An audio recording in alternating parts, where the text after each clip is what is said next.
inside Venezuela, Mr. Furman, what exactly is the problem, do you think, facing Venezuelan economies these days that people are getting so upset?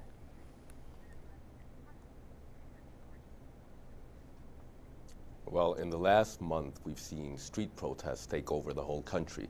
And that stems from a decision from the Supreme Court, which basically annulled the National Assembly, which is now controlled by the opposition. So Venezuelans have taken to the streets with a very specific plan.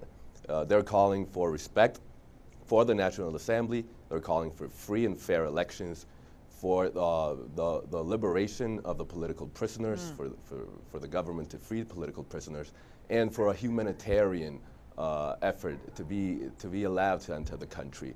Venezuela is undergoing the worst crisis in history. There is no food, there are no medicines, and democracy is really in peril as the government is transforming from what we call a competitive authoritarianism into a full-fledged dictatorship. But Mr. Furman, there's also been complaints coming from the Venezuelan government right now. The administration was talking about, Western strategy trying to topple down its government.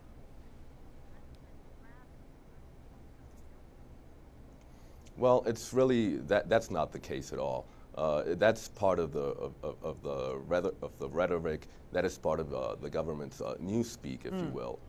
The reality is that democracy is really under attack by the government. When you take a look at the fact we were supposed to have elections to elect governors, state governors, and state legislators in December, those elections were not organized.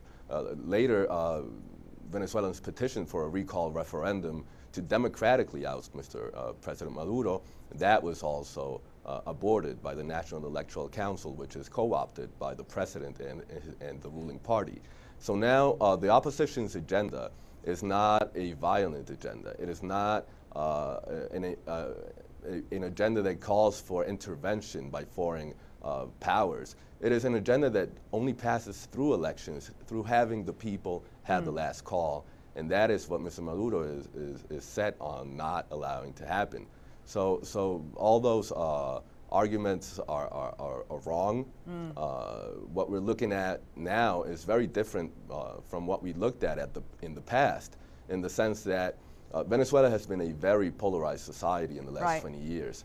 But what we've seen in the last 3-4 years is that it's no longer about two halves of the country having different views on the country's future or the country's political system. What we're seeing now is 86% of the population telling the government that it wants change. And that includes former Chavistas, and that even includes some current Chavistas that don't identify with President Maduro.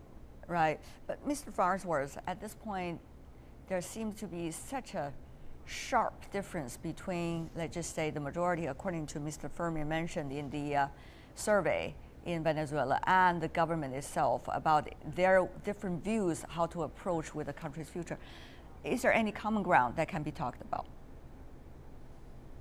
Well, I think Daniel Furman is exactly right in his analysis, and the common ground is quickly eroding. And in part, that's because the government has made very clear that its top agenda is to remain in power, and it will do whatever needs to be done to remain in power. The people of Venezuela, many of them are not terribly political. They just want to have access to food and health care and a secure job. They want to improve the lives of their family, and under Chavismo, their living circumstances have been decreasing. And in fact, the promises of Chavismo have clearly not been met, and the situation is getting worse. So I think what you're seeing is an increasing polarization that has been brought on primarily by the government. There's no question about it. And the only avenue left to the opposition and even the non-political population of Venezuela is to go to the streets and peacefully protest, and it's the government that's oppressing them. So this is a situation I think that could be fixed, but the government is going to have to change course. Change course, that means probably not only on the political issues, but also working harder on the economic ones. Take a look at how economic crisis has been evolving in Venezuela. Prices rose about 800% in the year 2016, with the IMF predicting inflation could hit 2,200% by the end of this year. Meanwhile, the economy shrunk by 18.6% last year. That's according to Reuters' latest number. Even though we have long realized problem of overdependence on oil, but how to walk out of this economic crisis for the Venezuelan government and, of course, for the people. Big question, Ms. McGowan. Well, I am not very convinced that removing President Maduro is going to solve the problem. This is a problem that started 19 years ago that literally changed the culture of Venezuelan people. What happened there is they had a president, Mr. Chavez, a populist that promised them not a job, but a check, a house, health care, and everything for free, and they were not complaining. You didn't hear this kind of protest for 15, 16 years. Why? Because they were still receiving things for free. That is not sustainable. As Winston Churchill said, first you distribute wealth, then you distribute misery, and that's what we are seeing in Venezuela. What happened with Mr. Chavez died and was replaced by Mr. Maduro. Things didn't improve, it actually got worse. Why? Because the price of oil went down, there was no way to keep giving people things for free, and now they are going out to the streets and asking for the removal of President Maduro. But my guess is, and I am almost sure, if he's removed, somebody else will replace him and the problem will remain. Right. This is going to take years to be fixed. What about years, that? But it has to start by the Venezuelan people.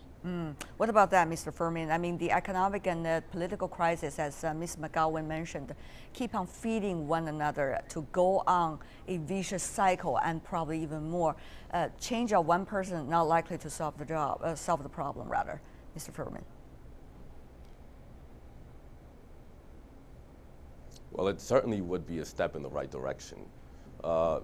It's true, Venezuela has had a high dependency on oil for the last 100 years that has determined the political and social and economic life for its citizens.